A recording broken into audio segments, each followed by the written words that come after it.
Salut, salut, que Dieu vous bénisse, voilà.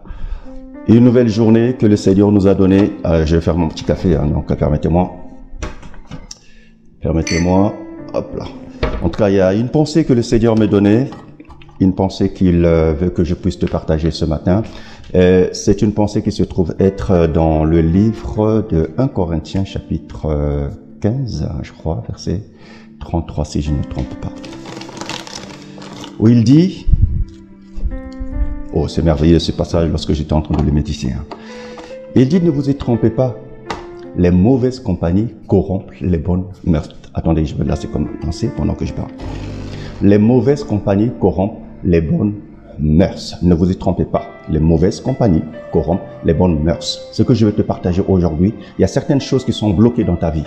Tu veux faire un petit pas. Tu veux faire quelque chose par la foi, par rapport à une promesse que le Seigneur t'a faite, par rapport à une parole que le Seigneur t'a donnée. Mais il faut le pas de la foi. Et vous savez, parfois, le pas de la foi, c'est ce qu'on parfois on appelle le pas de la folie. C'est-à-dire, les gens ne vont pas te comprendre. Les gens vont dire, mais tiens, il va tout investir, il va voyager, il va partir, mais il va tout abandonner. Qu'est-ce qui va se passer? Il va tout perdre. Mais il a perdu la tête. Mais mes amis, la Bible dit, les mauvaises compagnies corrompent les bonnes mœurs. Si ça ne marche pas, je réitère encore cette pensée, c'est parce que quelque part autour de toi, il y a des mauvaises compagnies. Des mauvaises compagnies. Vous savez, lorsqu'on parle des mœurs, les mauvaises compagnies corrompent les bonnes mœurs. Lorsqu'on parle des mœurs, une mœurs en fait c'est quoi? C'est une habitude que les gens ont prise et qui ont intégré cela dans leur vie. Et ça peut être aussi parfois des habitudes qui sont innées, hein. On naît avec, ou encore des habitudes qui ont été codifiées dans la société. Mais ces habitudes-là, en fait, sont basées sur la moralité. Et nous savons très bien que la moralité, elle est basée sur le bien et le mal. Donc, il peut arriver que ces habitudes soient quelque chose de favorable, quelque chose de bien, mais aussi quelque chose de mauvais, parce que la société évolue. Amen. Il y a des mœurs que nous avons connues hier qui aujourd'hui sont bafouées. Alors quel est ton repère? Ton repère de tes mœurs ne peuvent pas être la moralité qui est basée sur le bien et le mal. Et nous savons très bien que lorsque dans le jardin d'Éden, Dieu avait fait l'homme, il a placé dans le jardin, il ne lui a jamais dit d'aller prendre le fruit de la connaissance du bien et du mal. Dieu ne te demande pas de marcher selon le bien ou le mal. Amen. Il te demande simplement de marcher selon sa parole. Amen. Donc si tu es en Christ, alors bannis le bien et le mal. C'est vrai aujourd'hui, hein, il y a certaines personnes qui s'y inspirent. Mais Dieu, dans sa volonté parfaite intrinsèque, ne veut pas que nous puissions baser notre vie sur ce qui est bien, sur ce qui est mal. C'est vrai qu'en tant qu'humain, on se dit, mais tiens, mais le bien et le mal, c'est bien, il faut que je fasse ça. La distinction. Non. Selon le plan initial de Dieu, Dieu ne veut pas que nous marchions selon le bien et le mal. Il veut simplement que nous puissions recevoir sa parole, que nous puissions y croire et que nous puissions aller selon sa parole. C'est ce que Adam et Ève faisaient avant la déchéance. Amen. Donc voilà, les mauvaises compagnies corrompent les bonnes mœurs. Tu veux entreprendre, il y a des gens qui te découragent, qui te déconseillent. Tu veux par exemple faire un pas pour te marier, il y a des gens qui ne veulent pas. Vous voyez ça?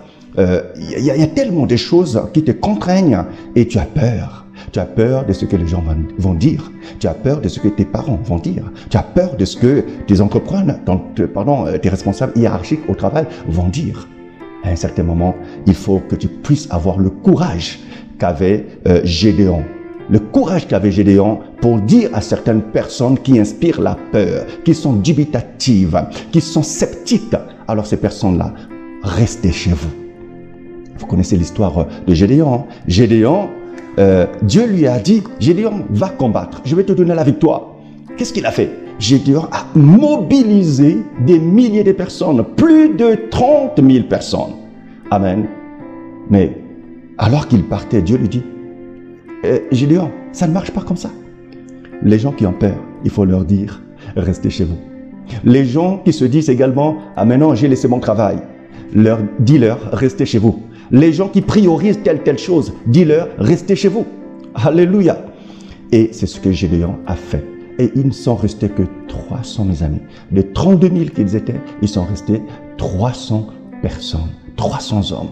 Et Dieu leur a donné la victoire avec les 300 hommes. Débarrasse-toi de toutes ces personnes-là qui t'alourdissent dans tes business. Débarrasse-toi de ces personnes. Débarrasse-toi de ces employés qui sont dans ton entreprise, qui ne veulent pas travailler pour que l'entreprise puisse exceller. Débarrasse-toi de ces personnes qui sont autour de toi dans l'église. Je suis pasteur, je dirige l'église. Il y a des personnes qui ne peuvent pas figurer tout autour du noyau, du responsable, là où on prend des décisions. Moi, je me souviens, il y a une église, je pense, à un certain moment, qui voulait acheter une salle. Alors, puisque c'était question d'argent, alors chaque personne commençait déjà à regarder sa poche. Ah mais non, pasteur, on ne peut pas acheter cela. Ah mais non, pasteur, mais comment nous allons faire? Ah mais non, vous voyez, des raisonnements. Non, mes amis, il faut te débarrasser de ces personnes. Parce qu'ils vont faire couler le navire. Parce qu'ils vont faire chavirer le navire. Ils ont des mauvais conseils. Alléluia. Donc, je vais t'encourager aujourd'hui. Commence à cibler ces mauvaises compagnies. Tu peux les reconnaître. Ils te démoralisent. Ils te découragent. Lorsque tu as un élan, ils sont là pour toujours te dire « ça ne va pas marcher, tu ne vas pas pouvoir, écoutez, non, on ne peut pas le faire, ce n'est pas encore le temps ». Moi, je me souviens à un certain moment, nous prions encore chez nous à la maison. Mais Dieu nous a mis à cœur de pouvoir quitter la maison et partir. Et mes amis, vous vous doutez très bien que plusieurs personnes qui étaient avec nous, plusieurs sont partis. Plusieurs nous ont abandonnés. Et on n'est resté que quelques personnes. On s'est dit, avec ce nombre-là, Dieu va faire. Et je bénis Dieu comment il nous a surpris. Nous n'avons jamais manqué nos engagements auprès de notre loyer, par rapport à nos loyers, par rapport à nos responsabilités financières ici et là. Vous voyez, Dieu est fidèle et il est bon. Débarrasse-toi de ces personnes-là. Amen. Si tu n'as pas la force, prie l'Éternel, prie le Seigneur, il t'aidera. Prie l'Éternel, il t'aidera. Les Datons, les Abiou, toutes ces personnes, il faut s'en débarrasser parce que tu ne pourras jamais décoller. Il y a une lourdeur dans ton navire, il y a une lourdeur dans ton avion, il y a une lourdeur dans ton véhicule. Je me souviens d'une vision que Dieu m'avait donnée. J'étais en train de conduire et quand je conduisais, à cause de la présence d'une personne dans la voiture, ma voiture était en train de patiner dans la boue. Et lorsque j'ai dit à cette personne, s'il te plaît, est-ce que tu peux sortir? Mes amis, j'ai commencé à rouler. Non, mes amis, il le faut. Et quand je suis allé voir cette personne, voilà, je lui ai dit, à partir d'aujourd'hui, c'en est fini. Amen. Avec la sagesse, avec l'amour. Mais j'ai dit, voilà comment je vais maintenant fonctionner à partir d'aujourd'hui. Je vais vous garantir, mes amis, ta destinée dépend également des compagnies que tu as, des amis, des camarades, des personnes, des conseillers que tu as également dans ta vie. Voilà ce que je voulais te conseiller aujourd'hui. Amen. Débarrasse-toi de ces mauvaises compagnies car elles corrompent les bonnes mœurs. Et les bonnes mœurs pour nous, ce ne sont pas les mœurs par rapport à ta société, par rapport à tes coutumes. Non, nos mœurs sont basées sur la grâce de Jésus-Christ. Nos mœurs, ce sont les mœurs du royaume de Dieu, parce que nous sommes citoyens du royaume. Alléluia, que Dieu te bénisse. Shalom et shalom et shalom. Juste un dernier conseil, quand tu prends ton café, tu mets juste un peu de sucre. Amen. Que Dieu te bénisse et je te dis à la prochaine.